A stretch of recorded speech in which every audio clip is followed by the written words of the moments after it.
Hi guys, you're right. It's Abdullah here. My topic is fairly simple. I'll be talking about a topic in stage 3+, which is how to manage sales and how to drive sales within your sector itself. There are a lot of things involved within our business. There are different aspects of it, and obviously you deal with most of them. But the most important, according to me, and which I believe, which is sort of the engine of your own business, is sectors. Whether it's you building your first team, is running a great sector. Whether it's you building a great crew, is running your sector. Whether it's you running your first office, it will be still sectors. The only difference might be is initially you're running one sector, later on you'll be managing a couple of them. The more sectors you manage, obviously the bigger your business is. I'm going to talk about the main things that happen in the sector, the reason why we do go to field. I have only done residential campaigns. So I'm going to talk about how do I manage and how do I drive sales within a residential campaign. There are a few things which I go through in sort of lists. Not very, I would say, complicated or difficult. I like to keep things simple, so I go to the most simple stuff because people tend to like and follow things that are simpler for them and easier for them to understand. First thing I do in my sector is planning. Planning is crucial. Planning, it could be initially yourself if you're running a small sector. If you're running a sector where you have a co-guy with you, someone who's almost at your level or someone who wants to be at your level, you want to sit down with them, with him or her, and plan out exactly what's going to be your plan of action for tomorrow. The reason I want to do that in the evening when I'm back in again, because then I'm fresh of what exactly happened on the field. So if I've had some issues, I'm going to find out how exactly I'm going to deal with them the next day. If I've had high sales, I'm going to find out how am I going to use that for the next day to make sure obviously I can repeat the same success, or the best would be if I can even make it better. That's the reason why ideally I would like to do that in the evening. But for any reason, if that does not happen, obviously you do it every single morning and you can plan your sectors. So planning is, for me, is the most crucial thing.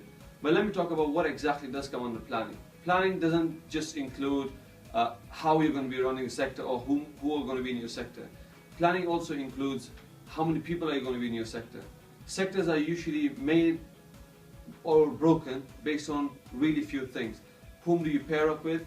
Do you pair up your A's with your A's, or your B's with your B's and your C's with your C's, or do you pair up an A with a C? And let me tell you how that makes a difference. If I'm a person who's on the field, who is good at sales but is not very motivated when tough times are there, because we know that you could get sales earlier in the day, you could get it midway, or you could get late sales day. And you want someone who can obviously be around there with you, who can help you, push you, and you can bounce off each other. So by the end of the day, both of you are profitable and both of you have made a bit of money, and obviously that's what you want to do at the end of the day. That's the reason why it's so crucial to pair up your A's with your A's. I would like to run a sector, if I was running, ideally I run sectors of 4 or maximum of 5 people. And the reason I do that is because that is perfect for my pairing. I will never run a sector which is completely filled with everyone who's very new to obviously selling, or to being in a residential campaign, or to actually being on the field and speaking to the customers. So my idea is I need to have my right hand man or my right hand woman along with me who can help me out in running the sector. This is going to help me in terms of whom do we pair up with. So if it's someone me, I'm going to pair up with either someone who's new but who's excited, who has great character and great attitude, so he can work along with me. The skills is not that important, and I'm going to come back to that later on. What happens a lot of times is we pair up people based on their skills.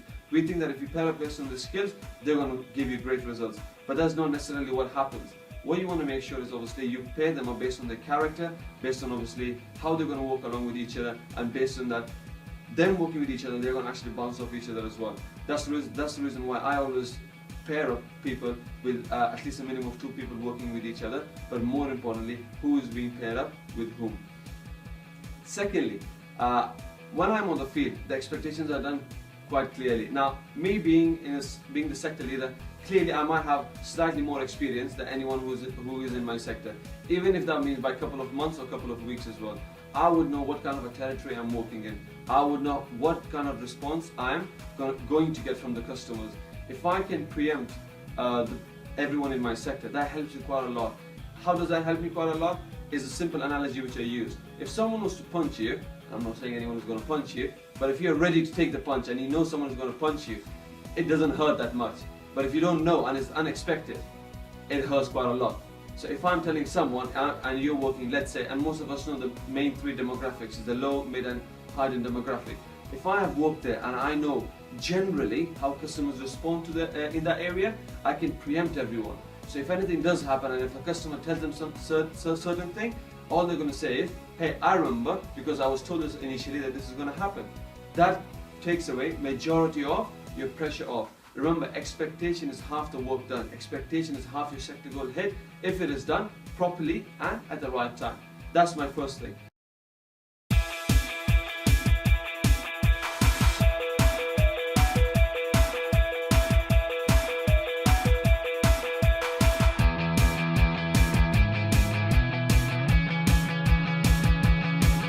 Once that is done, even though I've taken the goals while I'm in the office, when I'm there on the field again, I take the goals again.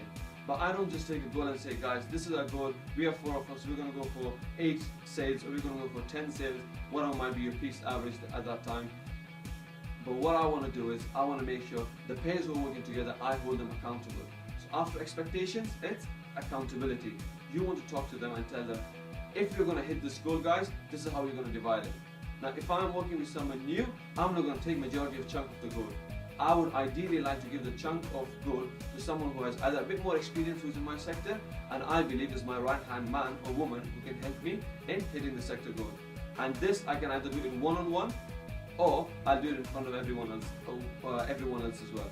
That's how that's my second thing. So which is expectations is done and accountability in terms of your sector and in terms of hitting the goals. Thirdly, I'm going to talk to them about is a sector break. A lot of times we miss this fine opportunity of a sector break. And let me tell you why it's so crucial. If someone is having a good day and has had an early start to the day, you want to meet them on a sector break, not let them go and keep doing what they're doing. Because if I meet the person, if the person has already done 2 sales and I meet him by sector break, I tell him, great, well done. He's my example. And like I said initially when I started this topic itself, running a sector is like running an office. So I need my examples. In my sector break, I can have that person with me and speak to everyone else. Hey, John has already done 2 sales, he's on track, he's already hit his goals, but he's going to help me out in terms of making sure we hit the sector goal as well. And what I'm going to do is, if you're smart, you're going to text John just 5 or 10 minutes before the sector break. Hey John, you already smashed it. I want to make sure you talk to sector break to the guys. What exactly has worked for you and how did you deal with that?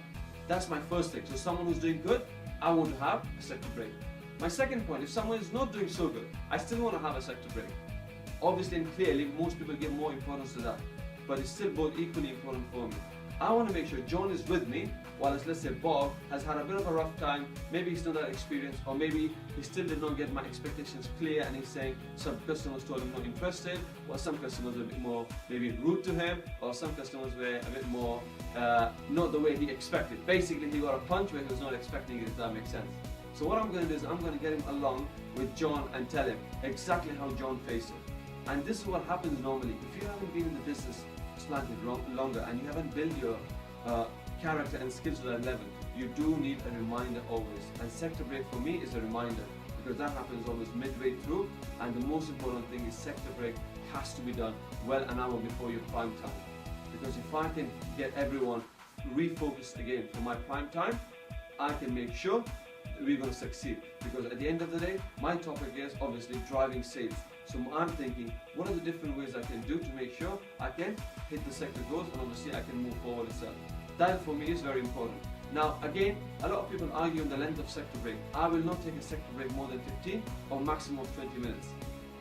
The reason for that, a couple of them. First of all, if I take a long sector break, people get a bit complacent or a bit, I would say, lazy, because they are sat down. Why can't a footballer, if he's playing a football game, instead of 15 minutes of half time, they don't even take the whole 15 minutes. They take 5, maybe 10 minutes and they're back on the pitch. The reason for that is this: the longer they sit, obviously physically it's bad for their body, but at the end of the day, mentally it's bad for them, because they're already prepared. The more they stand and stay idle, what's going to happen is they're going to start thinking of more things that's going to help them not to move ahead, if that makes sense. That's the reason why it's very particular, and this happens if you're the sector leader. Generally, you guys would love to have that extra 5 minutes, but you have to educate them, and guys, it's a sense of urgency. I would rather hit the goal early and leave an hour early rather than take 5 or 10 minutes extra in my sector break. So that was my third point, which was sector breaks and how they need to be run and effectively as well. And again, during my sector breaks, I do still go through how many sales we have gone through already and what is going to be the plan of action. I love sports, and I'm going to use the same analogy again. if a football team is playing, the first half, they have done great, they've got the result they've wanted, or maybe more than what they've wanted. But in second half, that doesn't mean they're going to sit back and say, you know what, let's call it a day. There's always another plan for it, and they want to make sure they plan accordingly. Okay, we've had a great half, but let's make sure we're still playing the opponent. They can come back. Easily things can go wrong. It's football. We need to make sure if we're winning this properly as well. Same exact analogy as well. That's exactly what I do in my sector break. I remind the guys exactly what the goal is. I remind the guys what exactly we need to achieve. I remind the guys where exactly, when and how we can hit the goal again, because they could be someone like a Bob, maybe there was someone else as well who have just missed it, who have just lost their attitude because obviously they didn't know how to deal with their customers. So I'm going to remind them of my expectations. Remember, Bob, we spoke about this earlier on. In this territory, this is what you'll be expecting. So if you do get them, don't worry about them. Find the ones who are interested, because they will be. Look at John, he has got it. That's my third thing which I've done my sector breaks.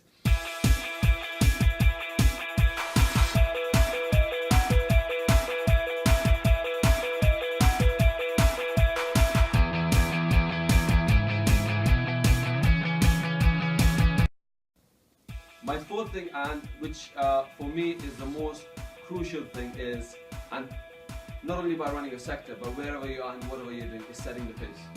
You cannot run a great sector without setting the pace. You cannot run a great office without setting the pace. It might be for different things at different levels. Now, for me, when I'm there in the sector, in my sector, and I want to drive sales, I need to show them that sales are easy. I need to show them how to face that. If someone like a Bob who has had difficulty in terms of dealing with the customer, I tell him, Bob, you can shadow me and we're going to speak to the customer. I'll show you how you can deal with that customer. That's going to energize it. Have you guys ever felt that if you have sort of had a bit of tough time, and then when you go and shadow someone who's a high roller, who's a bit more positive than you, and this is what golden rule is, what I call as the 10%. There's only a 10% difference between someone who's average and someone who is really, really, really good at what he does or she does. 10% of, they're going to walk 10% faster in the field.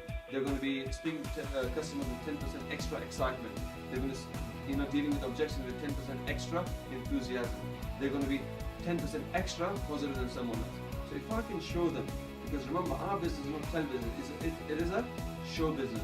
So I want to make sure if Bob is with me, I show him the right work ethic. Because if I can show him the right work ethic, the right way of working in a territory, the right way of being in a sector and behaving in a sector, that is going to help me build obviously achieve my sector goals, which is increasing my sales averages. But last but not the least, I'll help you run a great sector. If I do end up running a great sector, that means I'm going to run a great kick-ass office as well. So the most important thing for me is setting the pace, because it is, again, I love using the football analogy. You always find a football team who's successful. Look at any football team around, there's always someone who's setting the pace for them. There's always someone who's giving that extra 10%. And that's how it inspires everyone. Not all the 11 players are equally motivated. Not all the 11 players are equally excited. Not all the 11 players are equally skilled. So I want to make sure if I'm the leader of the pack, I need to set the pace for them. The second thing what you could do is, if you can't set the pace yourself, or what I would advise, well, you have to learn how to set the pace. But the second thing you need to do is have always someone in your sector who's guaranteed to ring the bell, no matter what happens. Because that creates action.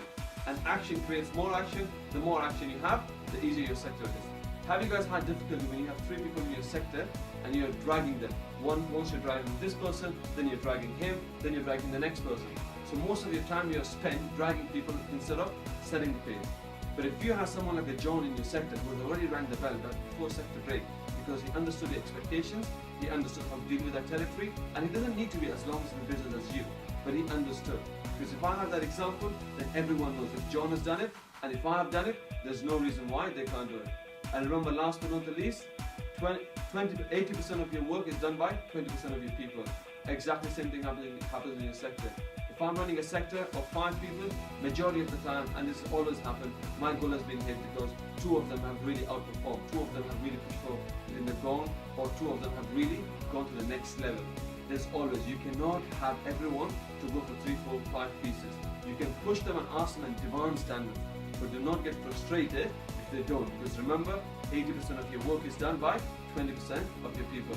In this example, it was John for me, because John rang the bell before sector break. I used John within the sector break itself, and I'm pushing now John to make sure he goes for gone, to make sure if I go back in the office, I can tell everyone else in my sector, guys, either we have hit the goal, well done, but we need to make sure we become like John, so I have more Johns in my office. Or if anyone is finding excuse, guys, me and John did it, what was the problem with you guys? We did the sector break, I told you how to deal with the customers, why haven't you done? It's again expectations. But if expectations is not done, you're not holding everyone accountable, which is my second point. And the third point was your sector breaks. Very important, you have to run them precisely, really systematically. You cannot run a sector breaks is not for resting and relaxing. That is not what it's meant for. You don't have to rest and relax. A 5 or 10 minutes break, a lot of us might think, might give football a lot of refreshment. No, slightly, yes. But the reason why they take the break is more tactical. How they're going to face the next half, how they're going to win the game, and how they're going to move forward.